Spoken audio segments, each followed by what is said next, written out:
A convicted child predator allegedly caught with handcuffs, lubricant, a knife, and a blindfold is accused of trying to get a 10-year-old boy alone. We first brought you that story yesterday, and today we're taking it further, dissecting Chad Servis's well-documented predatory past. And we actually alerted his Wyoming neighbors that he was living nearby. 24 News 8's Danny Carlson is live at the Kent County Jail where Servis is tonight. Danny? Yeah, that's right, Marley. Chad Servis, as you mentioned, still here in the Kent County Jail, lodged there since Saturday night. He's being held on $100,000 bail. And when we talked to his neighbors today, a lot of them knew that something had happened at Servis's house. They saw the police cars, but they did not know that Servis was a convicted sexual offender and that he was accused of yet another crime. Talking today to his neighbors, they say that they hope Servis gets the maximum 20 years in prison.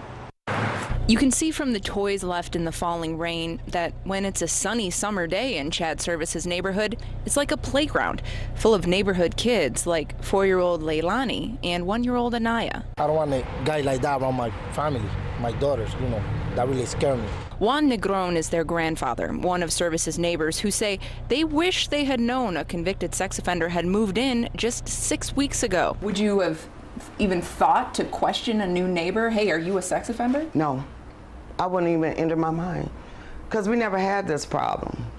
This is the first time. Especially, they say, a sex offender like Servis, a man who has spent years in prison for criminal sexual conduct against young boys. Servis was convicted more than a decade ago of picking up boys with another man, forcing oral sex on one back in 2000, and a year later having sex with another underage boy. Getting out of prison in 2011 only to accost 2 other young boys in a Wyoming park Saturday, and then admitting to police he's attracted to young boys. What happens if he posts bond and comes back to his house? If that happens, I think everybody be scared, ready to move. Because you got too many little kids. He got to know who he's dealing with, because I guarantee you he won't do nothing to my family if I'm around. I guarantee you that. We got a chance today to speak to someone who served time with Servis in prison, and that person says he thinks that Servis actually wanted to be caught. We'll tell you why coming up tonight at 6. Live in Grand Rapids, Danny Carlson, 24 Hour News 8.